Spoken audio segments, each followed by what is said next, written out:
Selamat sejahtera kepada semua pendengar. Selamat kembali ke malam yang penuh dengan seram. Pernah tak anda rasa bila kita berjalan jauh pada waktu malam, kadang-kadang kita tak berseorangan?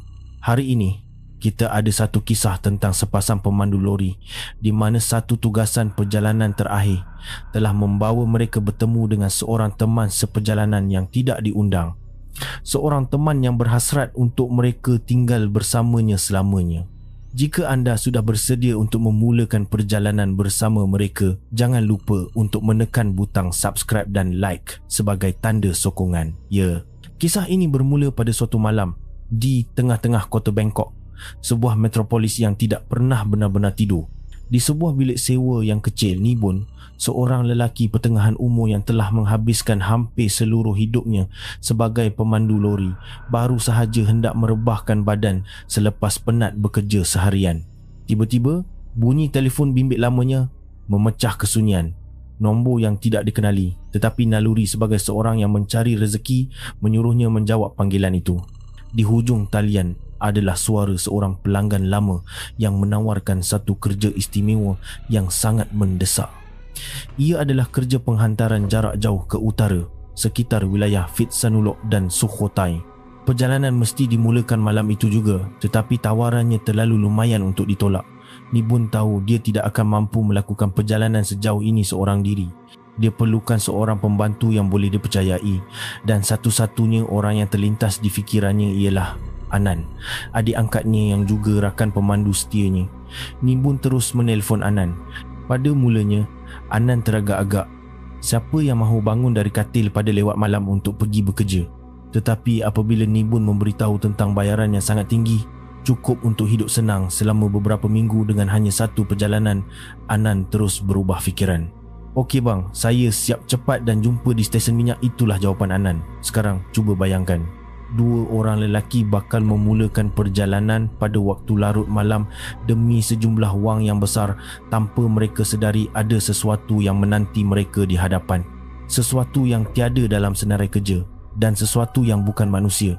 Selepas lori kesayangan mereka membawa mereka berdua keluar dari kesibukan kota Bangkok selama lebih kurang 2 jam, Anan mengambil giliran pertama untuk memandu, manakala Nibun di sebelahnya cuba melelapkan mata diiringi bunyi enjin yang berirama tetap.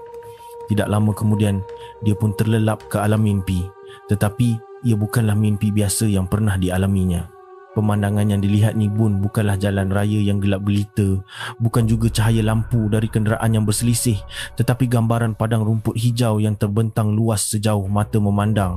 Suasana di sekelilingnya begitu tenang dan indah luar biasa.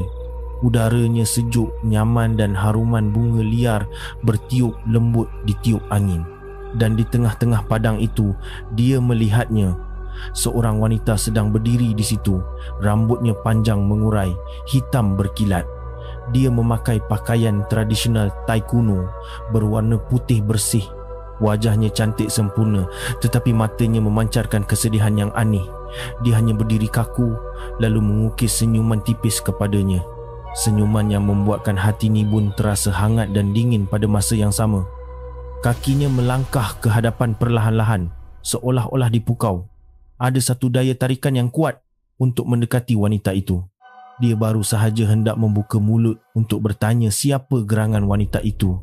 Tetapi sebelum sempat suaranya keluar, semua pemandangan itu bergegar dan lenyap. Ia hilang bersama suara Anan yang menjerit di sebelahnya. "Bang Bun, bang, dah sampai stesen minyak. Bangun pergi tandas dulu." Nibun tersentak bangun dengan peluh membasahi dahinya. Bayangan wanita berpakaian putih itu masih jelas terlekat di fikirannya. Adakah ia sekadar mimpi atau satu petanda? Nibun turun dari lori untuk meregangkan badan di kawasan letak kereta stesen minyak yang sunyi sepi. Hanya ada cahaya dari kedai serbaneka yang masih beroperasi. Dia masih berasa pening dan cuba membuang bayangan wanita dalam mimpinya dari kepala sambil memberitahu dirinya mungkin ia hanya kerana keletihan yang terkumpul sepanjang hari, perkara biasa bagi pemandu lori jarak jauh. Ketika dia sedang meneguk kopi tin, Anan yang telah selesai mengisi minyak berjalan ke arahnya dengan riak wajah yang aneh, seolah-olah ada sesuatu yang ingin dikatakan tetapi teragak-agak. "Bang Bun," panggil Anan perlahan. "Saya nak tanya sikit, boleh?" Nibun mengangguk sebagai tanda kebenaran. "Tadi masa abang tidur atas lori, abang mengigau cakap dengan siapa ya?" Soalan itu membuatkan Nibun sedikit tergamam. "Mengigau apa pula kau ni?" "Abang mimpi sajalah," jawabnya acuh tak acuh, tetapi jantungnya mula berdegup kencang. "Betul ke bang?" Anan menyambung. "Saya tak dengar jelas sangat, tapi macam abang tengah bergumam cakap, tempat tu cantik betul. Lepas tu ada sebut pasal perempuan yang cantik sangat, macam tulah." Seketika itu juga, seolah-olah ada seseorang menyimbah air batu ke belakangnya. Nibun kaku. Kopi di tangannya yang tadinya hangat kini terasa sejuk membeku. Bagaimana Anan boleh tahu semua ini, sedangkan hanya dia seorang yang melihat mimpi itu? Atau adakah apa yang dilihatnya bukan sekadar mimpi biasa?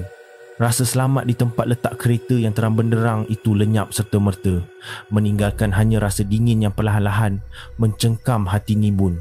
Selepas kejadian di stesen minyak itu, mereka berdua kembali ke lori dan menyambung perjalanan tanpa banyak bercakap. Suasana di dalam lori terasa tegang. Beberapa jam berlalu, kini giliran Nibun pula memandu manakala Anan sudah nyenyak tidur di sebelahnya. Kegelapan dan jalan yang terbentang tanpa penghujung mula membuatkan kelopak mata Nibun semakin berat. Dia merasakan perlu merehatkan mata seketika, lalu memutuskan untuk memberhentikan lori di tepi jalan di satu kawasan yang agak sunyi dan terdapat landasan kereta api lama yang selari dengan jalan raya. Kesunyian yang menggantikan bunyi enjin begitu senyap hingga menyesakkan. Hanya bunyi cengkerik yang riuh di sekeliling kawasan itu. Dia mengambil sebotol air dan menyimbah ke mukanya untuk menyegarkan diri. Dan ketika dia mengangkat muka untuk mengelap air dari matanya, pandangannya tertumpu pada cermin sisi lori yang besar. Dan imej yang dilihatnya di cermin itu membuatkan jantungnya hampir berhenti berdegup. Di tepi landasan kereta api lama itu, dia berdiri. Wanita berpakaian putih yang sama seperti dalam mimpinya. Dia berdiri kaku, tidak bergerak, merenung tepat ke arahnya melalui cermin itu. Nibun kaku seolah-olah disumpah. Rasa mengantuknya hilang serta-merta, digantikan dengan ketakutan yang mencengkam hingga ke tulang sumsum. Dia mengumpul segala keberanian yang ada dan menoleh pantas ke arah tempat wanita itu berdiri. Tetapi di sana tiada sesiapa. Hanya landasan kereta api yang terbentang dalam kegelapan yang kosong. Nibun menoleh kembali ke cermin. Imej wanita itu juga telah hilang. Dia cepat-cepat melompat kembali ke dalam lori dan mengunci pintu dengan pantas.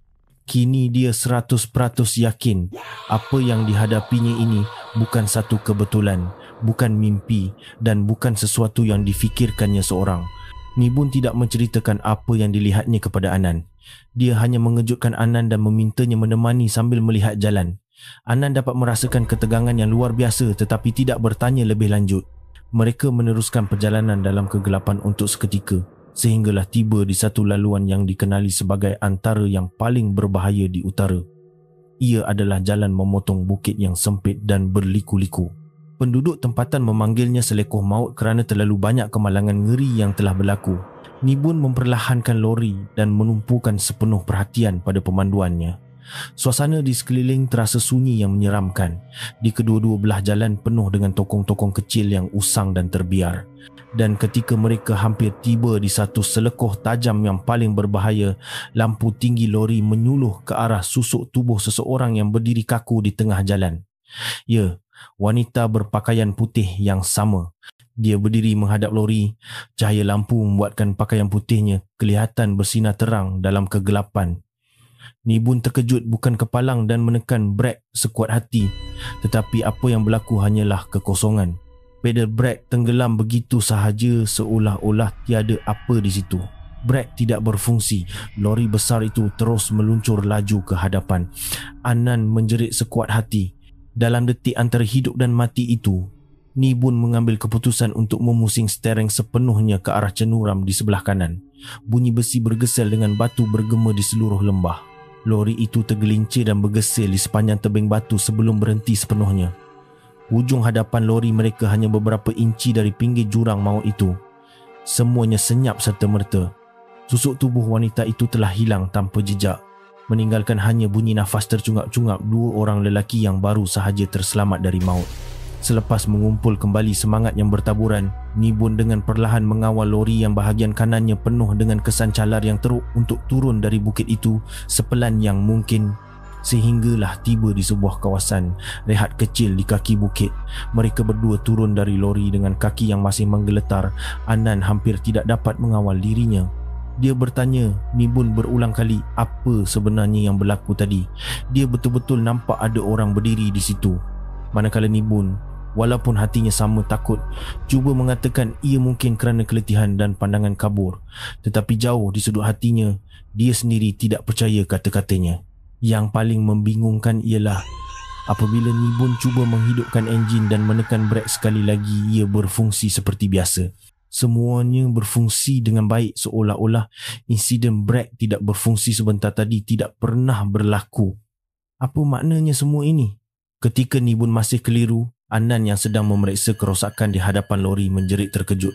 "Bang Bun, bang, datang tengok ni cepat." Nibun bergegas ke sana dan pemandangan yang dilihatnya membuatkan lututnya hampir longlai. Di sudut bampar besi hadapan tergantung elok seutas kalungan bunga melur segar, seolah-olah ada orang sengaja meletakkannya di situ. Bunga melur itu masih segar, tiada langsung kesan rosak atau kotor akibat hentaman angin. Bau harumnya yang dingin menusuk hidung sangat berbeza dengan bau getah terbakar dan bau besi. Mereka berdua berdiri kaku merenung kalungan bunga itu, tidak terkata apa-apa. Rasa sejuk menjalar di tulang belakang mereka. Ini bukan lagi satu kebetulan. Kalungan bunga itu seperti satu ucapan selamat datang, satu persembahan atau mungkin satu tanda yang menunjukkan bahawa perjalanan mereka kali ini sudah ada pemiliknya. Selepas memandu menempuh ketakutan dan kesunyian yang menyesakkan sepanjang malam, akhirnya menjelang subuh, mereka tiba di destinasi yang ditunjukkan oleh GPS. Ia adalah satu jalan kecil yang bercabang dari jalan besar dan menuju jauh ke dalam kegelapan. Di hujung jalan itu terdapat papan tanda kayu lama yang tertulis rumah rehat, manakala perkataan yang lain sudah pudar ditelan zaman hingga tidak boleh dibaca. Pemandangan yang terhidang di depan mata mereka ialah sebuah rumah rehat kayu 2 tingkat berkonsepkan tradisional Thai yang kelihatan lebih usang daripada yang dijangkakan. Cat yang pernah menyaluti rumah itu telah terkopek sehingga hampir tidak kelihatan warna asalnya. Kawasan sekelilingnya pula dipenuhi semak samun seolah-olah sudah lama tidak dijaga. Yang anehnya, di seluruh rumah rehat yang luas itu hanya ada satu lampu berwarna kuning malap yang terpasang, berhampiran dengan bilik yang kelihatan seperti pejabat. Sebaik sahaja Nibun mematikan enjin, kesunyian mutlak menyelubungi segalanya.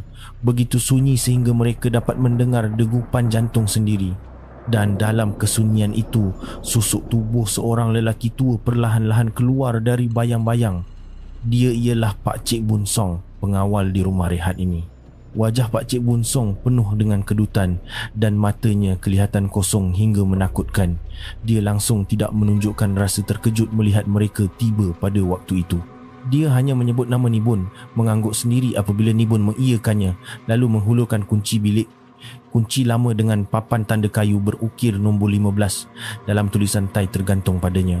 "Bilik kamu di bahagian paling dalam, tingkat bawah," kata Pak Cik Bun Song ringkas sebelum berpaling dan berjalan kembali ke dalam kegelapan. Nibun dan Anan berpandangan dengan rasa seram sebelum terpaksa mengangkat barang-barang mereka menuju ke bilik.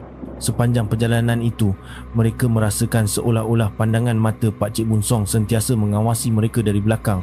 Ketika Nibun dan Anan sedang sibuk mengangkat beg pakaian mereka dan meletakkannya di hadapan pintu bilik nombor 15, Nibun memasukkan kunci ke dalam lubang kunci yang kelihatan sangat usang. Tiba-tiba, suara serak Pak Cik Bun Song yang unik kedengaran dari belakang tanpa sebarang amaran membuatkan mereka berdua terkejut sehingga hampir menjatuhkan barang.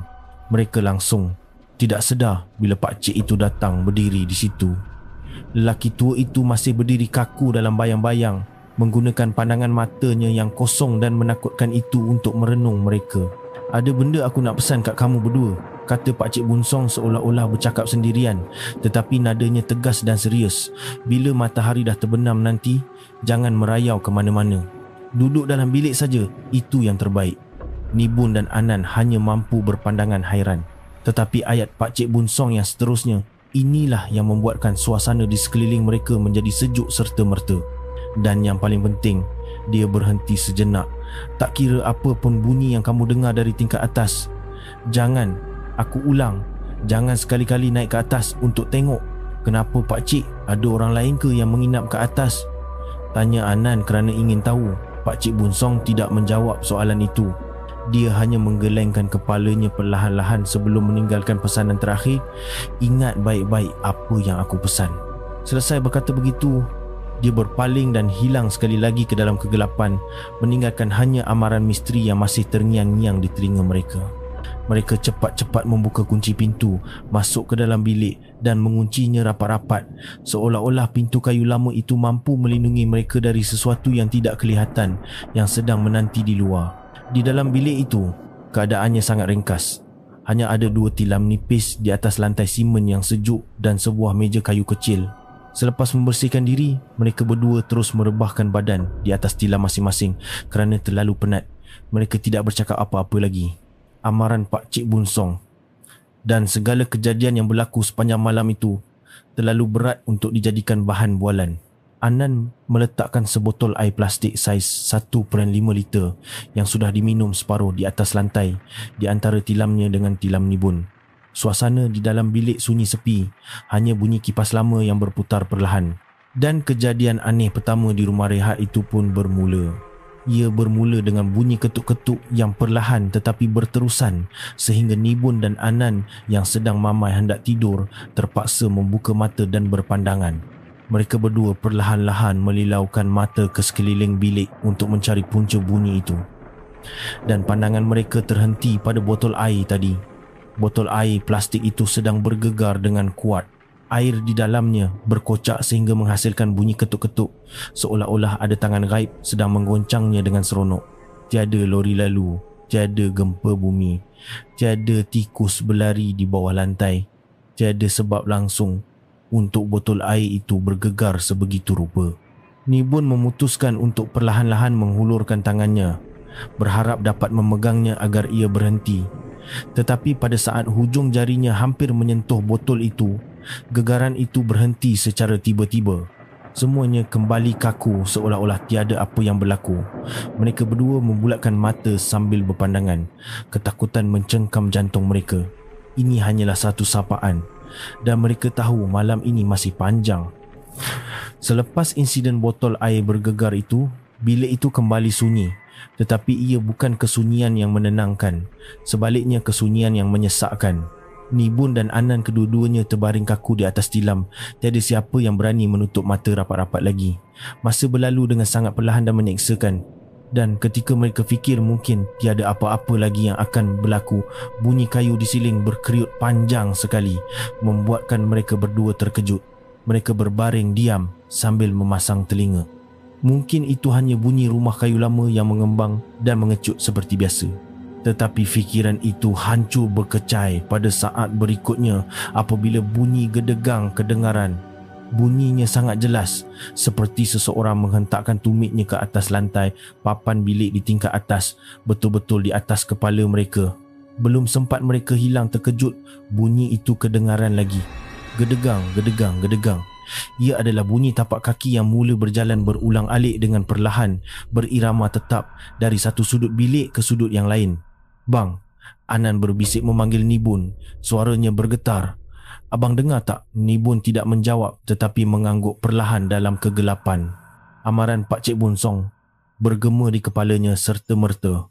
"Tak kira apa pun bunyi yang kamu dengar dari tingkat atas, jangan naik ke atas untuk tengok." Mereka cuba mencari alasan untuk menyedapkan hati. Mungkin memang ada tetamu lain yang menginap di atas. Tetapi bunyi tapak kaki itu terlalu berat dan dingin untuk menjadi milik manusia biasa. Malam pertama di rumah rehat ini, Nibun dan Anan hanya mampu berselubung di dalam selimut sambil mendengar bunyi tapak kaki misteri yang terus berjalan mundar-mandir tanpa henti di atas di dalam bilik yang sepatutnya kosong. Keesokan paginya, cahaya matahari yang masuk membuatkan suasana rumah rehat itu kelihatan kurang menakutkan. Tetapi kenangan ngeri dari malam tadi masih terpahat kuat di hati mereka berdua. Nibun dan Anan duduk menghirup kopi segera di hadapan bilik dengan keadaan lesu kerana tidak tidur semalaman. Mereka sedang berfikir apa yang perlu dilakukan seterusnya. sama ada bertahan di situ atau cuba berbincang dengan pelanggan untuk menukar tempat penginapan. Tetapi ketika sedang buntu, pintu bilik di tingkat atas, bilik yang menjadi punca bunyi misteri malam tadi, terbuka. Susuk tubuh seorang lelaki dan seorang wanita keluar dari bilik itu. Perasaan pertama yang muncul di hati Nibun dan Anan ialah kelegaan yang tidak terhingga. Rupa-rupanya memang ada orang yang menginap di atas. Bunyi tapak kaki malam tadi pastilah datang dari mereka. Mungkin Pak Cik Bunsong cuma orang tua yang pelupa atau sekadar ingin mengusik mereka. Tetapi perasaan lega itu tidak bertahan lama. Apabila mereka memerhatikan pasangan itu dengan teliti, mereka mendapati ada sesuatu yang tidak kena. Kedua-duanya kelihatan tegang, tidak bercakap sepatah pun. Si lelaki kelihatan lebih berumur, wajahnya muram. Manakala si wanita walaupun cantik, pandangannya kosong dan penuh kesedihan. Nibun cuba tersenyum sebagai tanda hormat, tetapi kedua-duanya seolah-olah tidak nampak dan cepat-cepat berjalan melepasi mereka sebelum hilang dari rumah rehat itu.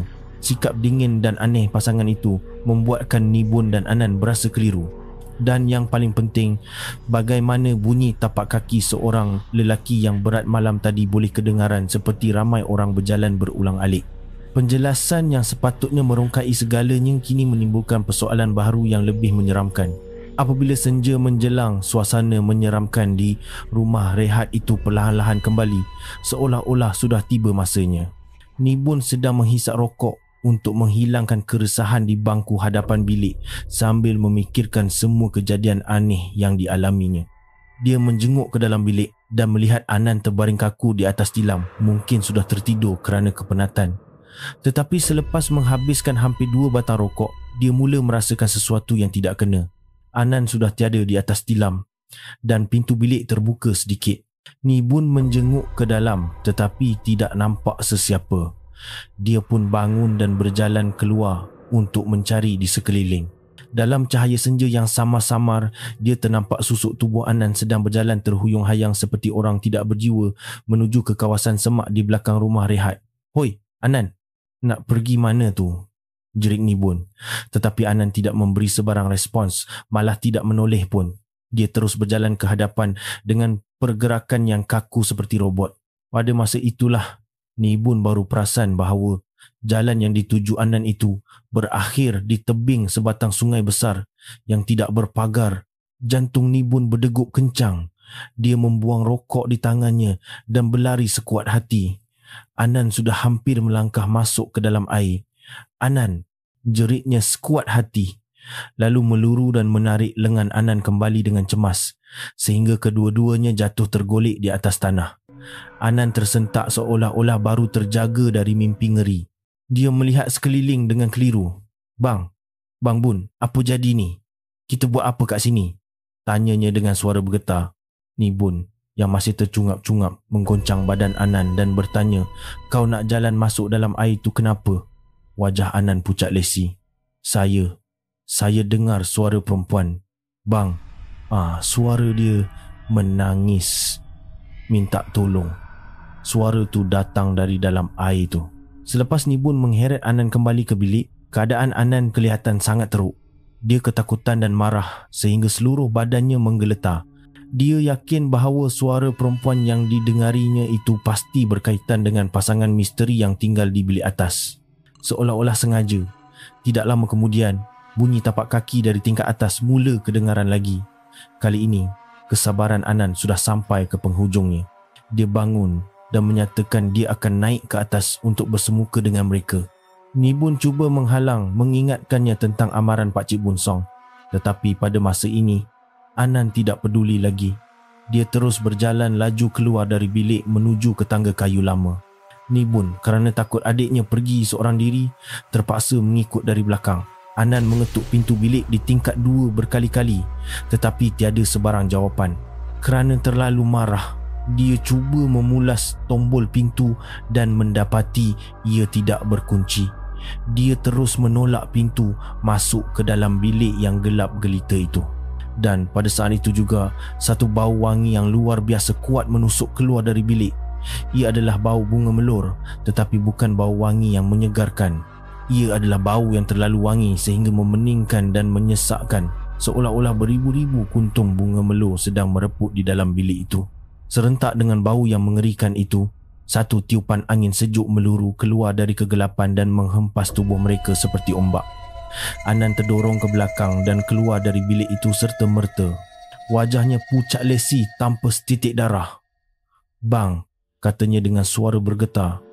Dalam bilik tu tak ada siapa. Kosong. Dan tadi saya rasa macam ada orang lari langgar saya keluar. Mereka berdua berdiri kaku di hadapan tangga. Bau melur yang memualkan itu masih melekat di hidung mereka. Kini mereka tidak perlu ragu-ragu lagi. Bilik itu bukan didiami manusia, tetapi dihuni oleh sesuatu. Selepas lari lintang pukang dari tingkat atas, Nibun dan Anan hanya mampu mengurung diri di dalam bilik dengan perasaan cemas. Mereka tidak bercakap apa-apa lagi, hanya duduk mendengar degupan jantung sendiri yang berdegup kencang dalam kesunyian. Selepas hampir sejam, mereka terdengar bunyi pasangan misteri itu kembali ke bilik di tingkat atas. Tidak lama kemudian, bunyi pertengkaran perlahan yang biasa didengar kedengaran lagi, tetapi nampaknya kali ini ia lebih teruk daripada sebelumnya. Dan kemudian, sesuatu yang tidak dijangka berlaku. Bunyi pertengkaran itu senyap seketika, diikuti dengan bunyi benda berat jatuh menghentam lantai dengan kuat sekali. Kemudian, segalanya senyap kembali. Kesunyian yang menyesakkan itu tidak bertahan lama. Ia dipecahkan oleh bunyi gelas yang dibaling ke dinding sehingga pecah berderai dengan kuat. Sebaik sahaja bunyi gelas pecah itu berhenti, jeritan seorang wanita kedengaran. Ia bukan jeritan kemarahan, tetapi jeritan ketakutan yang melampau. Jeritan yang nyaring dan menusuk kalbu. Nibun dan Anan berpandangan dengan cemas. Kali ini ia bukan lagi soal hantu, tetapi satu insiden keganasan. Ketika mereka hendak membuat keputusan untuk membuka pintu dan melihat apa yang berlaku, pintu bilik mereka direntak buka dengan kuat. Pak Cik Bunsong berdiri di situ, tercungap-cungap. Wajahnya yang sentiasa kosong kini dipenuhi dengan rasa cemas yang jelas. Tanpa banyak cakap, dia mengangguk laju ke arah tangga. "Cepat! Naik atas tengok!" Selesai berkata, dia terus berlari mendahului menaiki tangga. Nibun dan Anan yang masih bingung bergegas mengikut dari belakang. Mereka bertiga menuju ke bilik di mana jeritan itu baru sahaja senyap, tanpa menyedari bahawa pemandangan yang bakal mereka saksikan adalah jauh lebih menakutkan daripada bunyi yang mereka dengar sebentar tadi. Pak Cik Bunsong adalah orang pertama yang menolak pintu masuk ke dalam bilik itu. Pemandangan yang mereka lihat ialah perabot yang tunggang langgang, serpihan kaca bertaburan di lantai. Lelaki penghuni bilik itu duduk menggeletar ketakutan di sudut bilik. Matanya terpaku pada susuk tubuh wanita yang berdiri kaku di tengah bilik. Wanita itu berdiri membelakangi pintu, tidak bergerak sedikit pun. Suasana di dalam bilik itu terasa berat dan sejuk hingga menakutkan. Cik okey ke?" Nibun cuba bertanya dengan suara perlahan, tetapi yang menjawab hanyalah kesunyian. Dan dalam kesunyian itu, tubuh wanita itu mula berpaling menghadap mereka. Perlahan-lahan, sangat perlahan. Setiap pergerakannya kelihatan kaku dan tidak normal. Dan apabila wajahnya berpaling sepenuhnya, semua yang ada di situ hampir berhenti bernafas. Wajah itu bukan lagi wajah wanita yang sama. Walaupun rautnya sama, matanya terbeliak, kaku dan dipenuhi dengan dendam kesumat serta kesedihan yang berusia beratus-ratus tahun. Otot-otot di mukanya menegang sehingga kelihatan aneh. Dan kemudian dia membuka mulut dan bercakap dengan suara yang bukan miliknya. Suara yang serak dan garau, seolah-olah datang dari dasar neraka. "Dia tinggalkan aku," suara itu berkata perlahan. "Dia janji akan kembali, tapi akhirnya dia tak pernah kembali pada aku." Selepas berkata begitu, matanya yang bernyala dengan api dendam itu beralih kepada Nibun dan Anan. Lelaki semua sama, jahat. Sebaik sahaja ayat itu diucapkan, tubuhnya rebah dan jatuh ke lantai, tidak sedarkan diri. Tekanan yang menakutkan di dalam bilik itu lenyap serta-merta, meninggalkan hanya 3 orang lelaki yang berdiri kaku dengan suara rintihan roh jahat yang masih bergema di kepala mereka. Selepas membantu memberikan pertolongan cemas dan membawa tubuh wanita yang tidak sedarkan diri itu untuk berehat, suasana kembali sunyi dan tegang. Lelaki yang merupakan teman lelakinya masih duduk menggeletar ketakutan di sudut bilik, enggan bercakap apa-apa. Nibun dan Anan pun mengikut Pakcik Bunsong turun ke bawah untuk mencari jawapan. Akhirnya, apabila tinggal mereka bertiga, Pakcik Bunsong mengeluh panjang. Wajahnya kelihatan bertambah tua beberapa tahun. "Aku dah pesan kat kamu berdua sebab aku tahu benda macam ni akan jadi." Dia mula bercerita dengan nada yang tenang tetapi terselit kesedihan. Bilik ke atas tu dah ditutup selama berpuluh-puluh tahun. Sebenarnya, tuan punya tempat ni larang sesiapa pun naik dan ganggu bilik tu. Kalau macam tu, siapa perempuan tu sebenarnya, Pakcik? Tanya Nibun, ingin tahu. Dia adalah pemilik tempat ni. Pemilik sebenar, jawab Pakcik Bunsong. Orang kampung panggil dia Mak Inah Kon. Ceritanya, dulu Mak Inah Kon ni seorang gadis jelita yang ditipu oleh seorang lelaki kaya dari Bangkok. Lelaki tu bawa dia tinggal kat rumah rehat ni, berjanji akan kembali untuk berkahwin dengannya. Tapi akhirnya, lelaki tu tak pernah kembali. Mak Inah Kon tunggu dan terus menunggu sehingga hatinya hancur. Akhirnya, kerana terlalu sedih dan malu, dia mengambil keputusan untuk menamatkan riwayatnya di dalam bilik itu. Rohnya dipenuhi dengan penderitaan, dendam dan kesunyian, terikat di tempat ini dan enggan pergi ke mana-mana. Biasanya dia takkan ganggu sesiapa, tapi bila dia dapat rasa ada orang yang sedang dalam kesusahan yang teruk, macam pasangan yang bergaduh atau pengembara jauh yang kesunyian macam kamu berdua, rohnya akan bangkit semula dengan hasrat untuk mencari kawan atau mencari pengganti. Mendengar penjelasan itu, Nibun terasa seram, sejuk. Dia teringat mimpinya pada malam pertama. Kini dia faham kenapa dia memilihnya. Selepas mengetahui kebenaran, malam itu Nibun tidak dapat melelapkan mata lagi. Dia terbaring dengan mata terbuka dalam kegelapan. Kisah hidup Maina Kon yang tragis berlega-lega di kepalanya tanpa henti. Dia berasa kasihan, tetapi pada masa yang sama takut hingga ke tulang sumsum. Anan yang terbaring di sebelahnya juga mungkin merasakan hal yang sama, kerana Nibun dapat mendengar adiknya itu berkalih ke kiri dan kanan sepanjang malam. Dan ketika dia sedang melayan fikiran, tiba-tiba udara di dalam bilik menjadi sejuk mendadak. Ia adalah kesejukan yang kering dan menusuk kulit sehingga bulu romanya meremang. Nibun dapat merasakan ada sesuatu yang tidak kelihatan sedang bergerak mendekati tilamnya. Dan kemudian dia mendengarnya. Bukan suara yang masuk ke telinga, tetapi suara yang bergema terus di dalam kepalanya. Suara itu lembut dan merdu, tetapi terselit kesedihan yang amat sangat. "Tuan juga kesunyian seperti saya, bukan?" Suara itu bertanya. Nibun kaku, tidak dapat bergerak walau sedikit pun.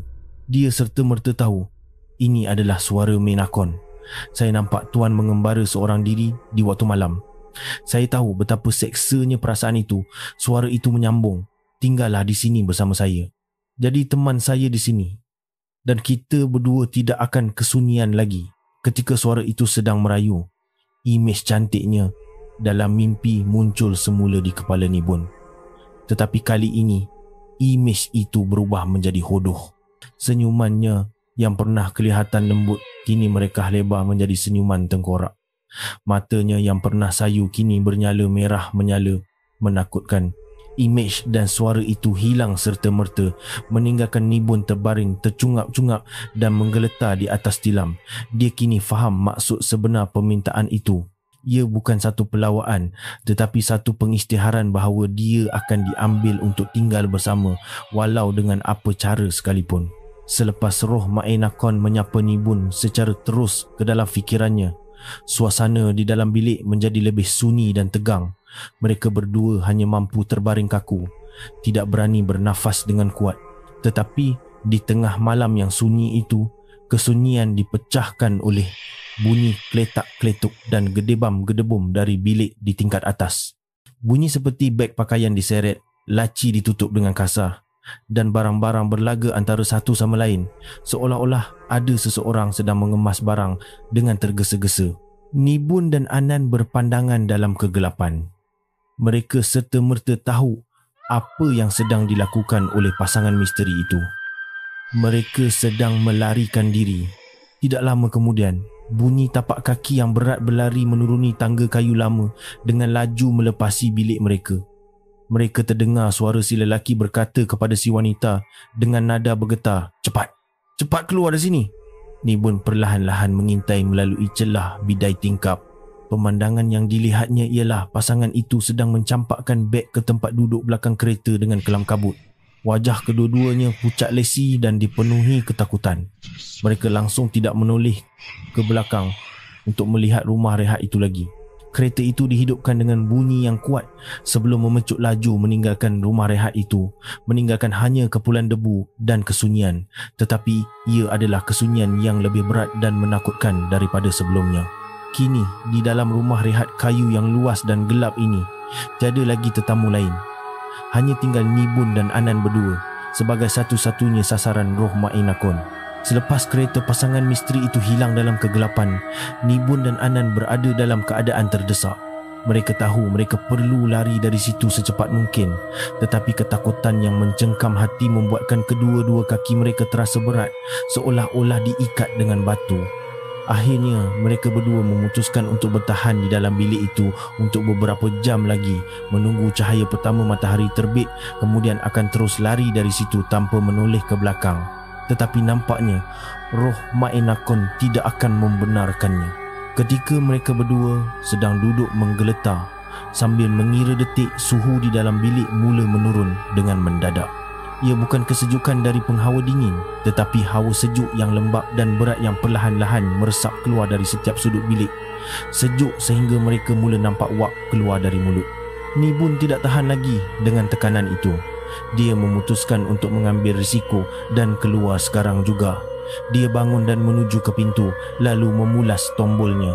Tetapi ia tidak bergerak. Tombol pintu itu kaku seolah-olah telah dikimpal mati. Dia cuba menolak dan menggunakan bahunya untuk merempuh sekuat hati. Tetapi sia-sia, pintu kayu lama itu menjadi sekuat dinding batu.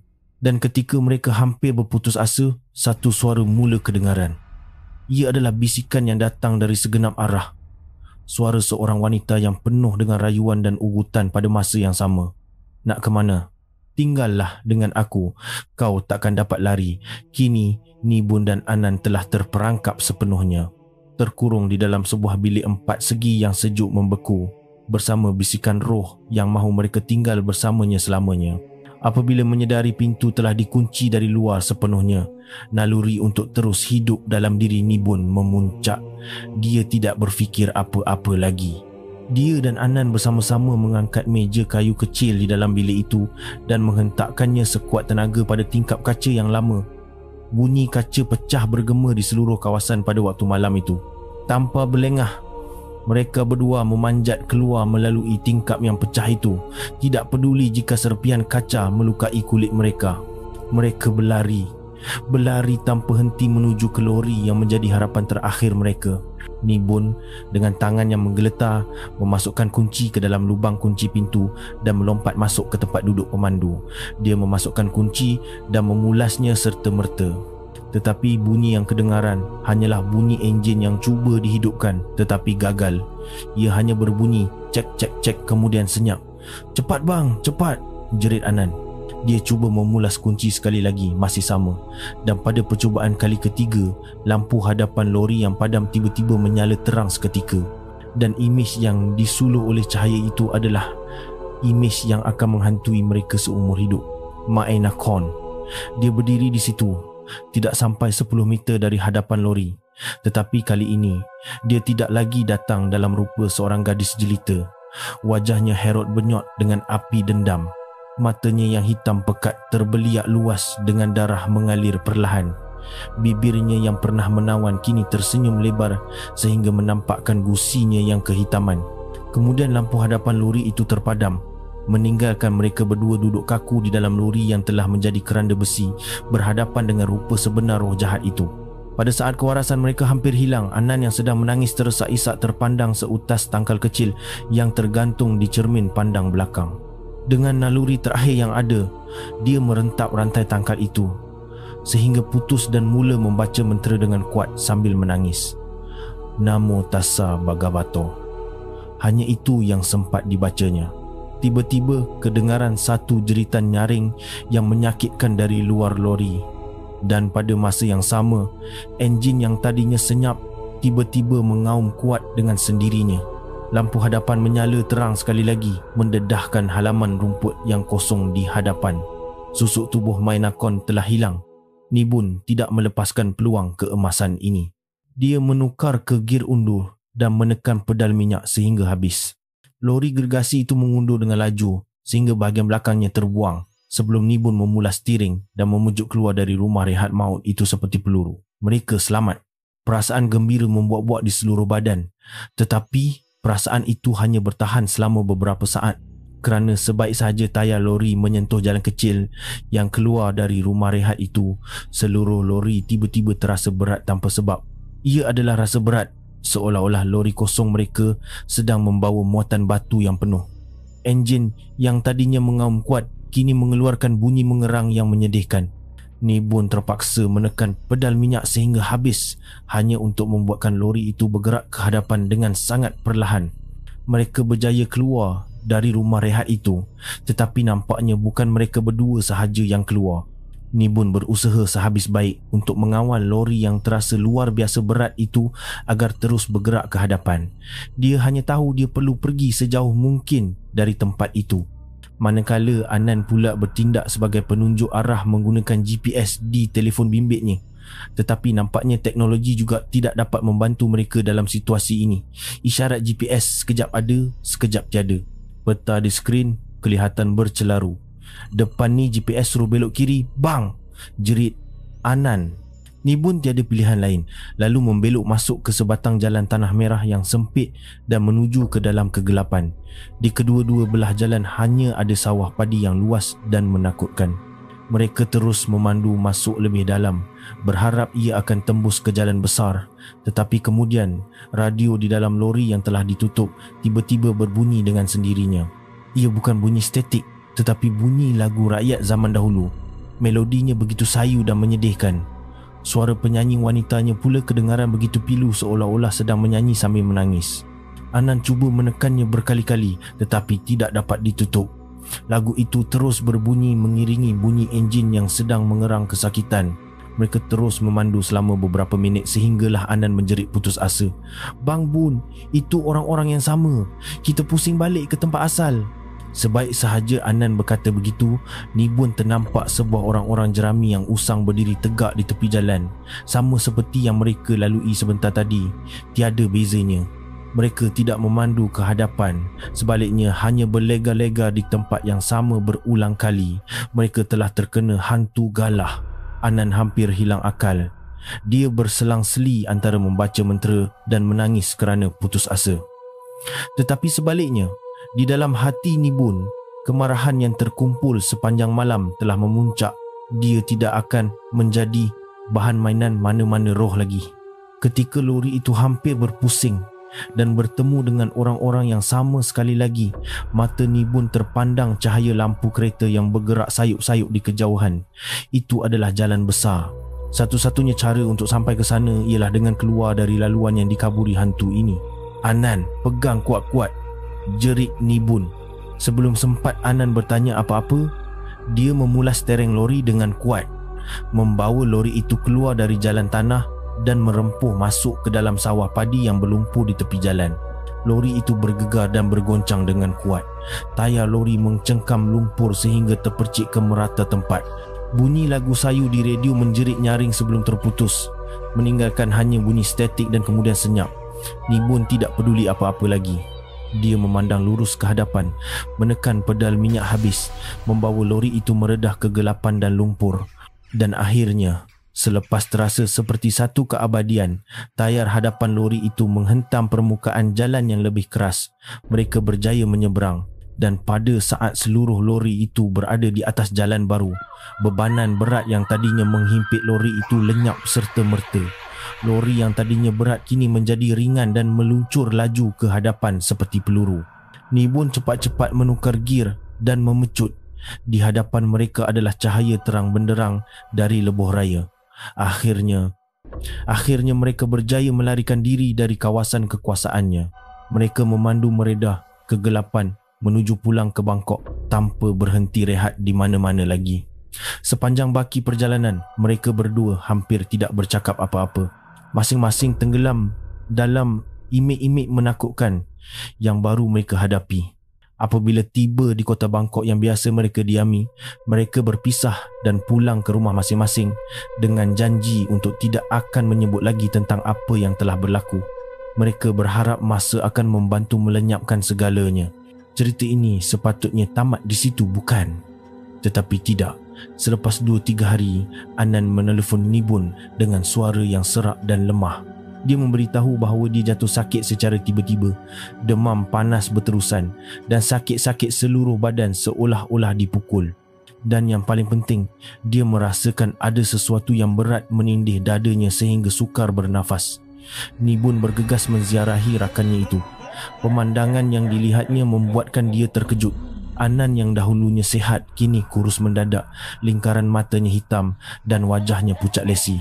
Doktor di hospital juga tidak dapat mencari puncanya, hanya mengatakan ia demam biasa.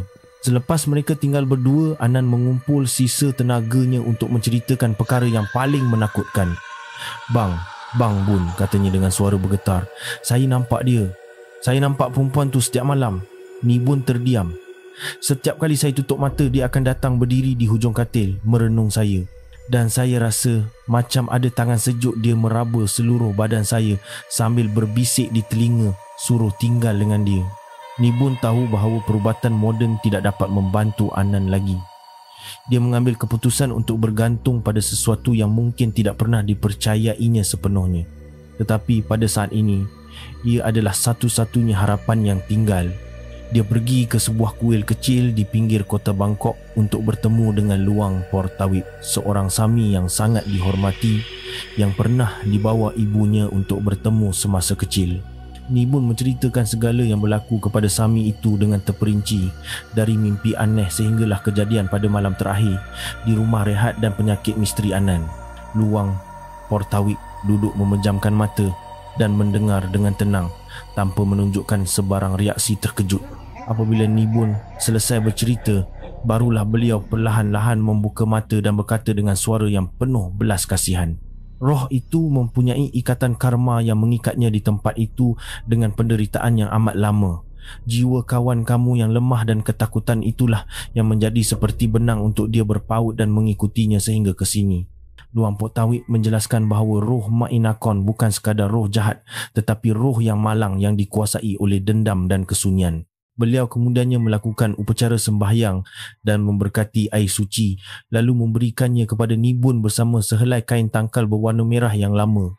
Ambil air ini dan berikan pada kawan kamu untuk diminum dan digunakan untuk merenjis seluruh badannya bagi menghalau perkara buruk arahnya. Manakala kain tangkal ini pergi ikat di hadapan lori kamu, ia akan menjadi perisai pelindung dan sebagai tanda kepada roh itu untuk menamatkan karma antara kamu. Masing-masing membawa haluan sendiri. Nibun menunduk hormat kepada Sami itu dan bergegas melakukan apa yang disuruh tanpa ragu-ragu. Dan ia adalah satu keajaiban. Selepas Anan minum dan menggunakan air suci itu untuk membersihkan badannya, dia tertidur dengan lena buat kali pertama dalam beberapa hari. Dan apabila dia bangun, demam yang tadinya tinggi melampau telah reda seperti biasa. Kisah ini pun berakhir di situ. Anan kembali sihat seperti sedia kala, tetapi sudah tentu pengalaman itu telah mengubah hidupnya dan Nibun selamanya. Mereka tidak pernah lagi bercakap tentang Menakon, tetapi kain tangkal merah yang terikat di grill hadapan lori itu sentiasa berada di situ, seolah-olah menjadi peringatan tentang perjalanan malam itu. Masa berlalu hampir 2 tahun penuh selepas kejadian malam itu. Nibun kembali memandu lori menghantar barang jarak jauh seperti biasa. Hidupnya seolah-olah telah kembali normal. Anan juga telah pulih sepenuhnya dan kembali bekerja seperti biasa. Mereka hampir tidak pernah bercakap tentang apa yang berlaku, seolah-olah ia hanyalah mimpi ngeri yang samar-samar. Tetapi bagi Nibun, ia bukan sekadar mimpi ngeri. Ia adalah satu pengajaran yang tidak akan dilupakannya. Kain tangkal merah dari Luang Portawip masih terikat di grill hadapan lorinya.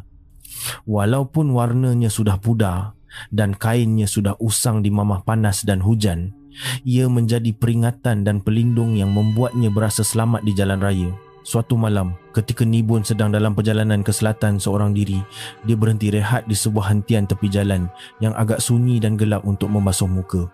Suasana malam itu sunyi, sepi yang aneh. Selepas meregangkan badan, dia kembali naik ke lori, bersedia untuk meneruskan perjalanan. Dan pada saat dia hendak memulas kunci untuk menghidupkan enjin, radio yang tertutup tiba-tiba berbunyi statik seketika, crack kemudian senyap. Tetapi ia bukan sekadar bunyi statik. Kerana dalam sekelip mata itu, Nibun terdengar bunyi helaan nafas perlahan seorang wanita. Suara yang dingin dan penuh kesedihan, diikuti dengan satu perkataan yang bukan datang dari pembesar suara, tetapi bergema jelas di dalam kepalanya. "Tuan." Nibun terkejut, bukan kepalang. Dia menoleh pantas ke seluruh kabin, tetapi hanya mendapati kekosongan. Radio juga senyap seperti biasa. Matanya cepat-cepat melihat melalui cermin hadapan ke arah kain tangkal lama itu. Ia sedang berkibar perlahan-lahan, walaupun malam itu tiada angin bertiup walau sedikit pun. Rasa seram sejuk di tulang belakangnya kembali lagi. Ketakutan yang disangkanya telah hilang sepenuhnya kini kembali mencengkam hatinya dengan kuat. Mungkin ikatan karma pada waktu itu hanya diringankan, tetapi tidak pernah benar-benar diputuskan. Dan itulah keseluruhan kisah Nibun dan Anan. Dari mimpi tentang wanita misteri, insiden brek tidak berfungsi di selekoh maut sehinggalah diburu oleh roh Mainakon di rumah rehat terbiar itu. Ia membuktikan bahawa kadang-kadang ikatan karma dan pertalian dari dunia lain lebih menakutkan dan sukar dilepaskan daripada yang kita sangka. Kisah ini mungkin mengajar kita bahawa di setiap laluan yang kita tempuhi, terutamanya pada waktu malam yang sunyi, kita harus sentiasa beringat dan menghormati apa yang tidak kita nampak. Kerana kita tidak akan pernah tahu, mungkin kesunyian kita boleh membangkitkan kesunyian seseorang yang tidak lagi berada di dunia yang sama dengan kita. Untuk hari ini, saya terpaksa mengundur diri dahulu. Terima kasih kepada semua yang sudi mendengar hingga ke penghujungnya. Jika anda suka, jangan lupa untuk menekan butang subscribe dan loceng pemberitahuan agar tidak terlepas cerita seram yang seterusnya. Jumpa lagi di video akan datang. Selamat tinggal.